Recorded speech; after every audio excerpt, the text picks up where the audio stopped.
A woman reaches a certain age when someone says to her, or her inner critic tells her, at your age, you shouldn't, you wouldn't, and you can't. Well, here on A Certain Age, and today we're on the road, we talk to women who will, who can, and who do amazing things. Today with me is Linda Wellbrock. She is the founder and CEO of Leading Women Entrepreneurs and is running this amazing show, which we'll talk about more during this episode. Welcome, Linda. Hi, thank you. This is amazing. So fantastic. And the first thing I want to ask you, because it's what women have been asking me as I've been walking around, is what is your why? Why did you start all of this? Sure. So I thought you were going to ask me how old I was, and I was going to tell you, honestly, 29. I'm only 25. Yeah.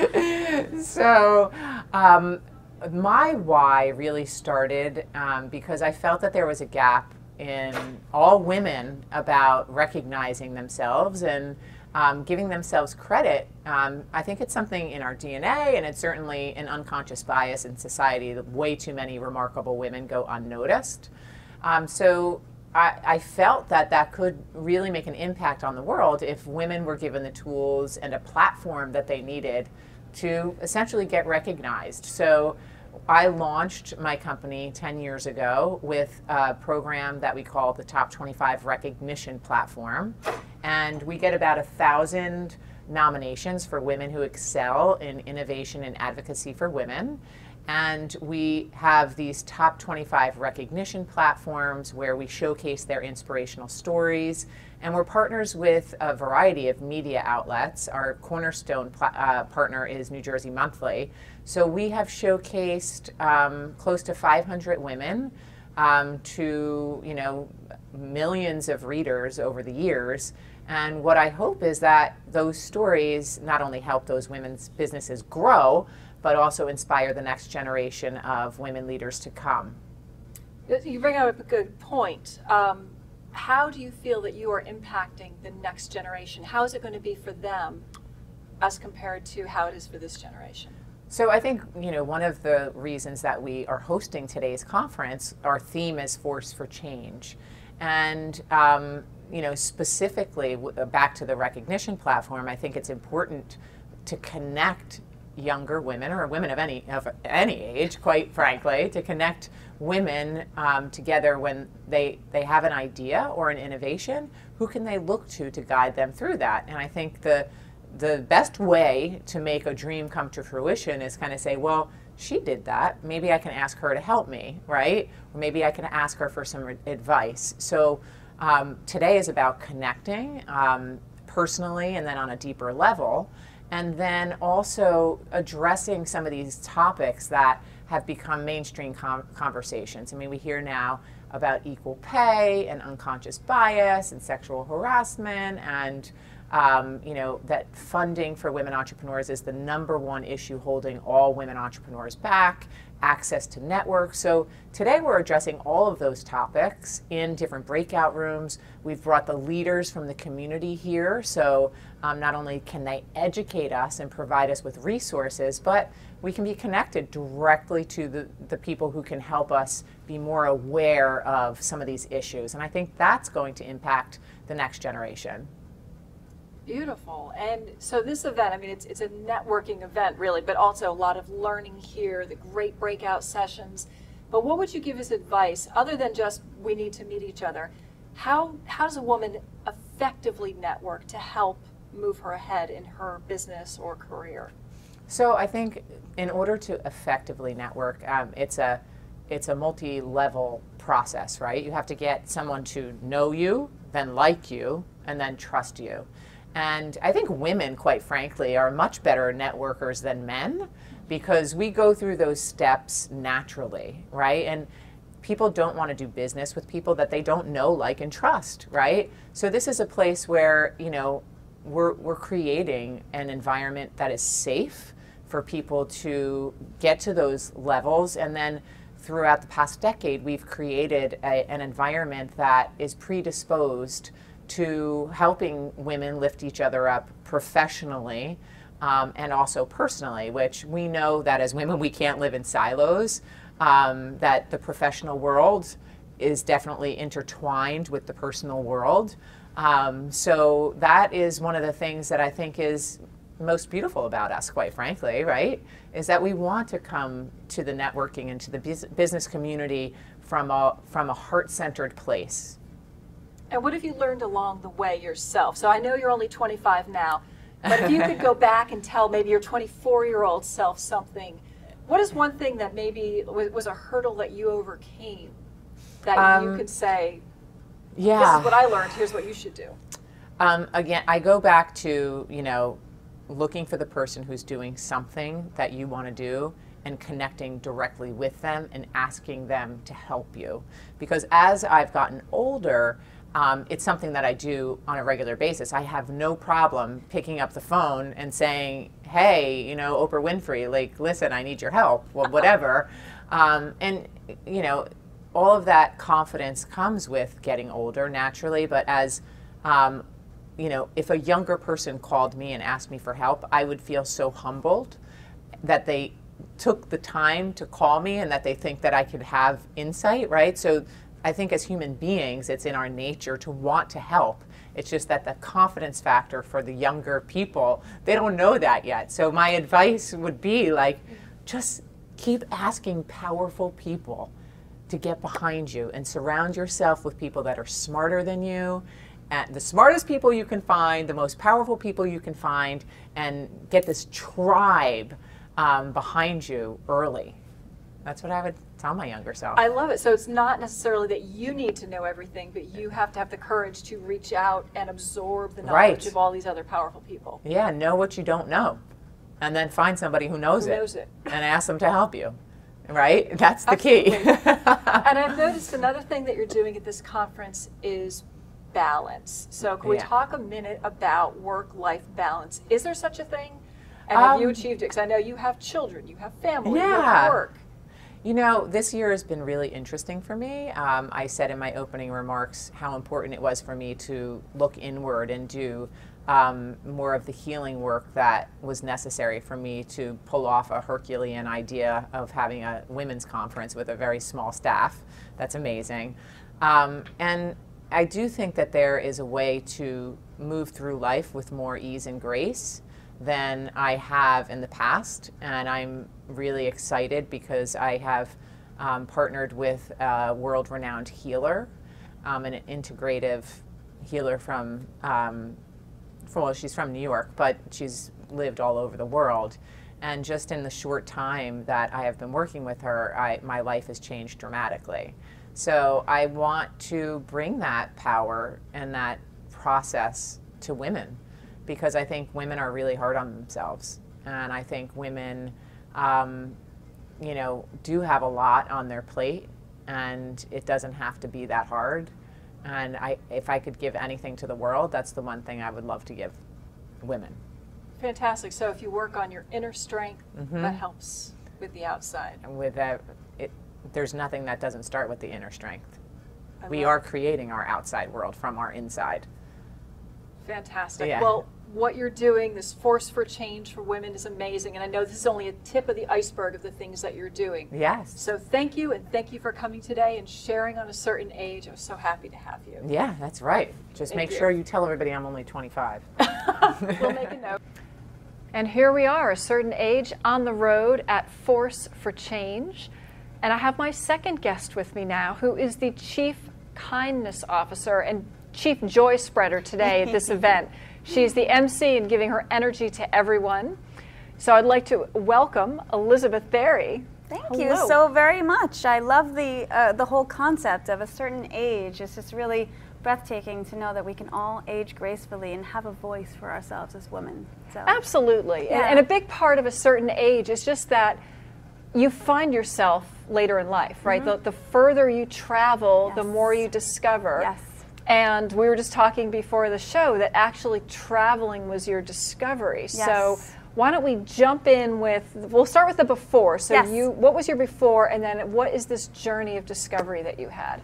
Great. So I ran a strategic marketing agency, and I was building brands from scratch with entrepreneurs, and then I was helping CEOs and founders of companies rebrand after 15 or 20 years that were hitting a wall and saying, I don't feel relevant anymore. Social media, digital websites change. Everything is consistently changing, and so many of us find it hard to transform and evolve with the times.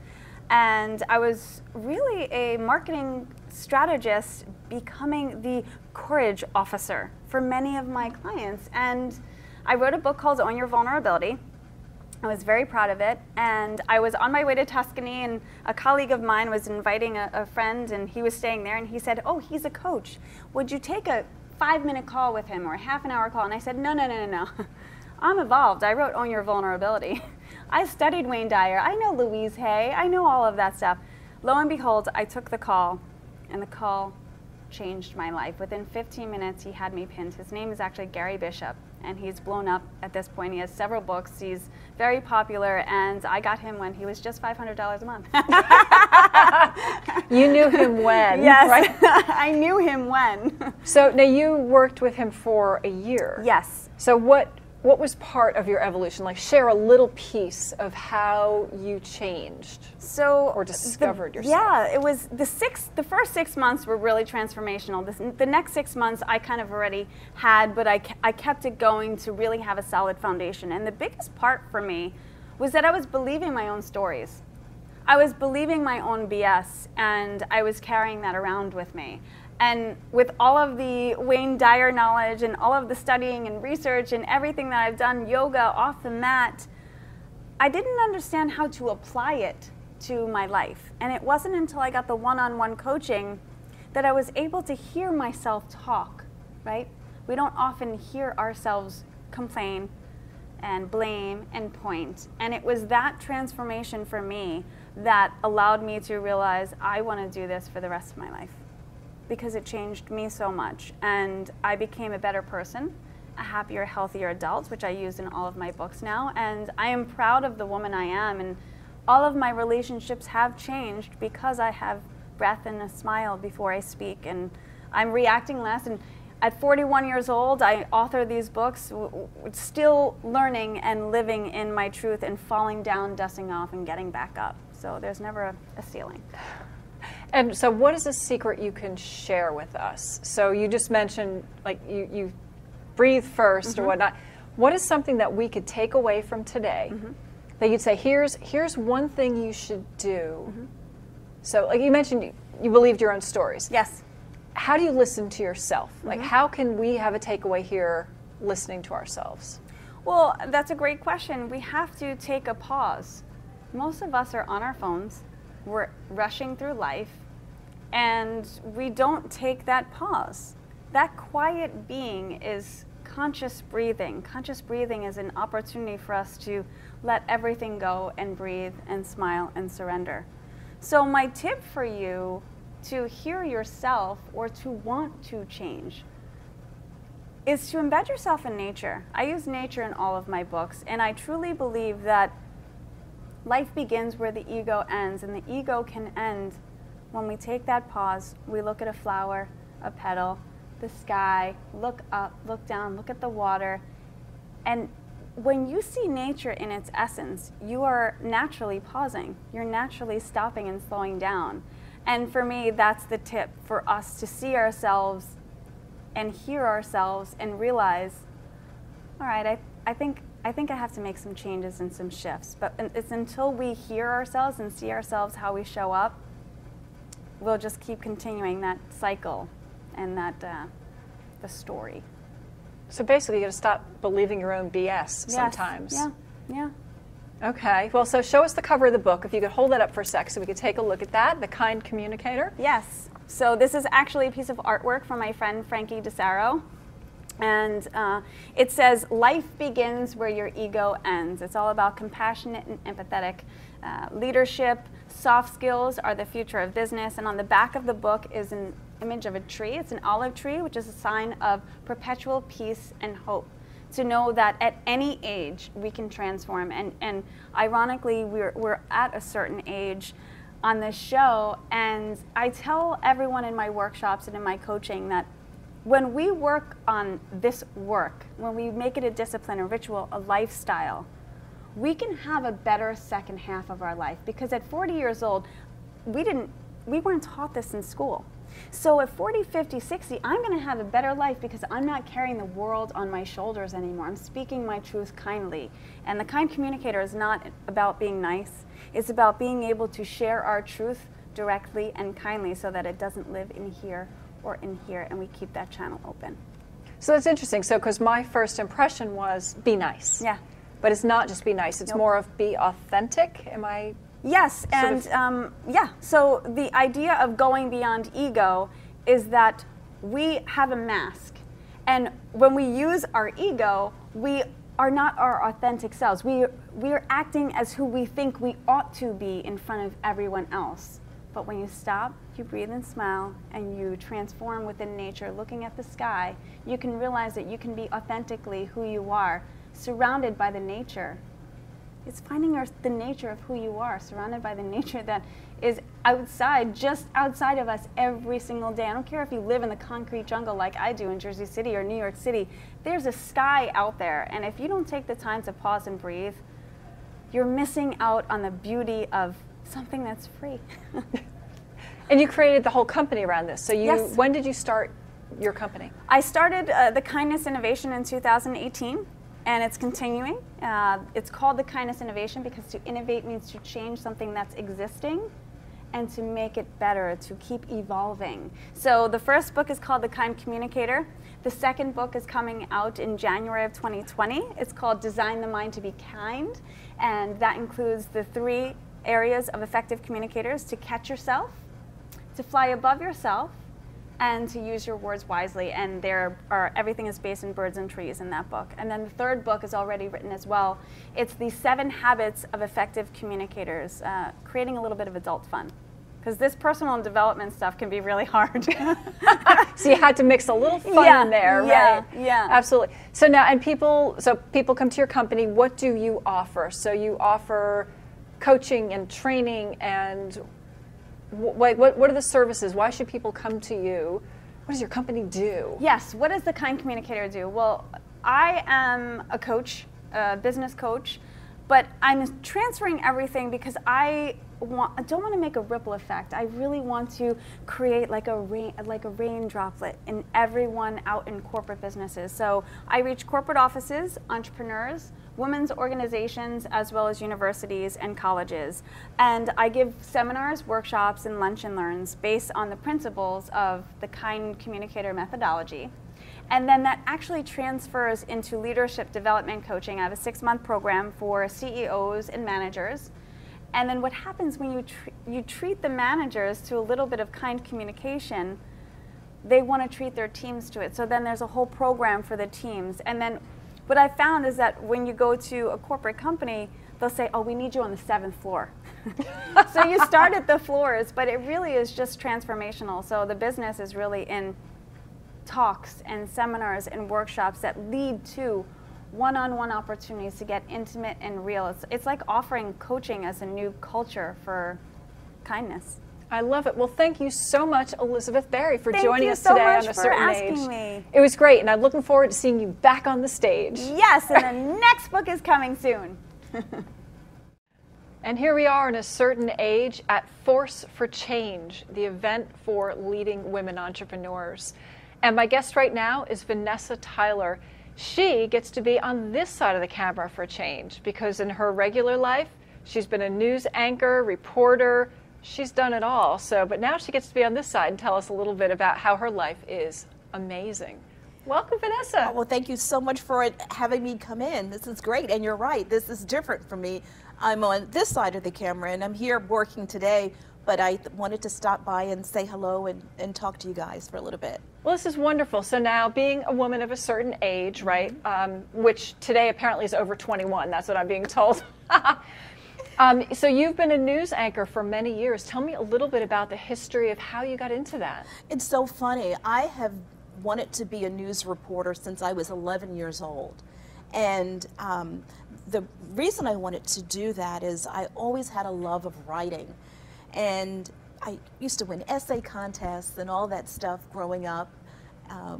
So what I did was, I am originally from New York City, born and raised in Harlem, New York, which is, you know, upper Manhattan for everyone who knows that. And I decided to look for a school that really would train me for broadcast journalism. And I noticed Syracuse University has a great school. So I applied after graduating from high school. I applied to the Newhouse School of Communications at Syracuse University, which is one of the most premier places in the country for broadcast journalism. And from there, I did it the old-fashioned way. I went around the country, small markets, building up, building up, building up till I finally got back home to my hometown of New York City. And for about 11 years or so, I reported and anchored at WPIX TV, Channel 11, and I did that for a while. And after that, I went to anchor for FiOS News, which unfortunately just recently closed down like a couple of days ago. They lost, the station lost this contract with Verizon. So that's why the station closed. I've never really been at a station that closed before, so it was kind of surprising. But I also I have a production company. So under my production company, I do other jobs, including the job that I'm doing now at this conference, right? At Force for Change, which is at Jersey Matters, which is it's a great station. You can see it throughout the entire state of New Jersey on MeTV. So that's the piece that I'll be doing on this conference. All right, now I've got to ask. So you've done a lot of anchor jobs, news jobs. Yes. In the olden days, that was a man's job. Oh yeah. So how did you break through that? Well, luckily, when I started reporting and anchoring, a lot of women on whose shoulders I stand had already broken through, so it wasn't unusual to find a woman in the newsroom, thank goodness. But you know, it's always tough for a woman anyway, you know, just even getting interviews or breaking through and moving up. And because at that time, too, you did go from market to market to market, so you had to be brave enough to go on your own. The beauty of that is that I was able to meet so many beautiful people and new friends by moving to these different cities alone. I lived in Rochester, New York. I lived in Dayton, Ohio. I lived in Charlotte, North Carolina.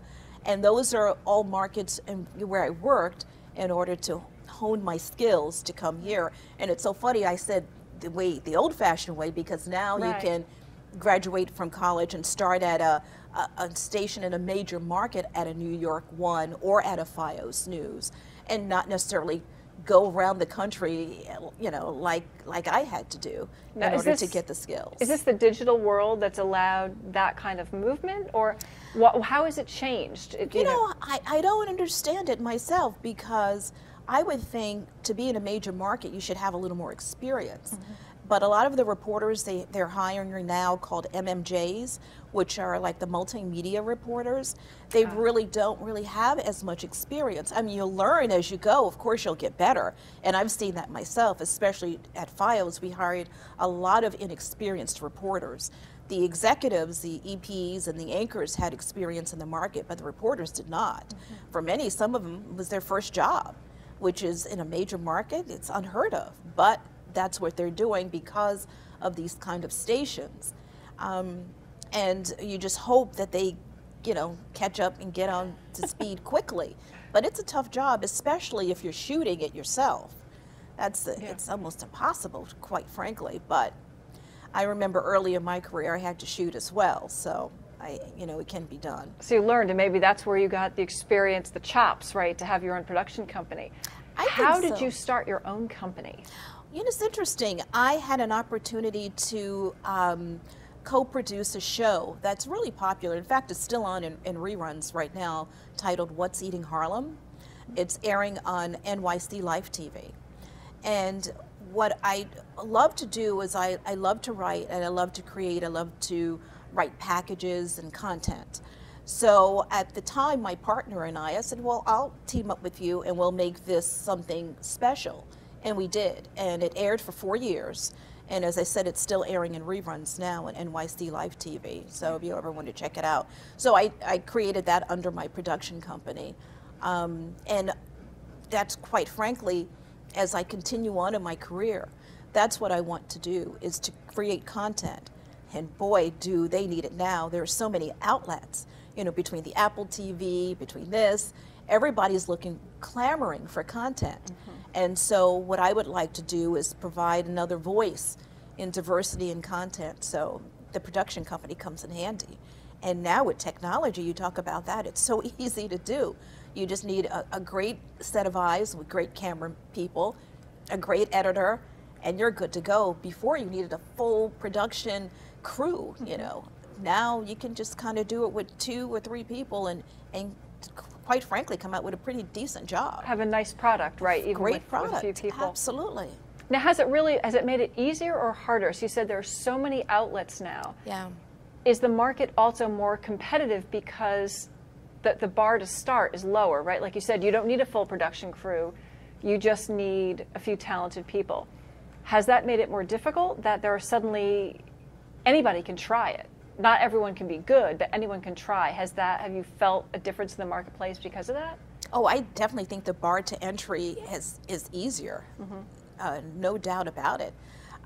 Just even the show that I mentioned, What's Eating Harlem, that was pretty popular.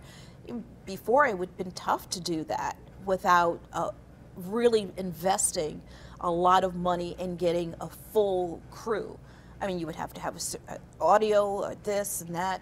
Now you can just do it all. That the technology is so easy and user friendly, and the product is so, you can even use your cell phone for some of these things, let alone having a full production crew. So that part is excellent because in a way it has evened the playing field. And now you had mentioned before multiple streams of income. Yeah. So as a self-supportive woman, is that something you recommend? Is it a great thing to have options open? I really believe today for anybody just to have one job, I think it's a little scary. I think you should have multiple streams. There's a phrase people use now called a side hustle. You have to have a side hustle. I think it's to have all your finances, your hopes, your income, everything you depending on one company that could close. And anytime. You know, close like one did 2 days ago, is almost financially suicidal because of the fact that you just never know. And it also gives you a little more independence and freedom, where if it really is too much for you because, you know, quality of life is important, you can also always feel a little more comfortable moving on. And then getting something else while you still have the other job to bring in a little bit of income in the meantime. So a little bit of flexibility, a little bit of security, a lot of work. Yeah. So real quick, we have about 30 seconds left. Do you have any big projects on the horizon, or is today your big start since your other company closed 2 days ago? No, actually, I've been working for Jersey Matters probably about a couple of years. So while I anchored, I also had this job, and I also anchor a business show. A lot of side hustles. I have a lot of side hustles called Starter TV, and we're expanding. So I anchor for them as well, and I'm working on a project called The Spot with Vanessa Tyler. It's going to be about food. It's a lifestyle show. And I'm creating that project for NYC Life TV. So I am doing a lot of different things, but the core of it is that I really do love telling stories. And I love connecting with people, and I've had a very fulfilling career telling stories and letting people know, you know, just who the hearts are of some people, you know, some of their inside stories. Inside stories. Real quick, I used to do Wednesday's Child. And that was one of these pieces where you focus on kids who are up for adoption. Fast forward, years later, this young man, about 18, runs up to me and he says, "You saved my life." And I didn't even know who he was. And he said to me, "You don't remember me." He said, "But I was a Wednesday's Child. And as a result of a piece that you did, I was adopted by the most beautiful parents. They educated me and they loved me." So when you hear stories like that, it makes it all worthwhile. It makes it all worthwhile. Well, thank you so much for coming to talk to me. I love your stories. I can sit all day, but I know we're wrapped. We're out of time. So thank you so much, Vanessa. Thank you for inviting me. And thanks for visiting A Certain Age.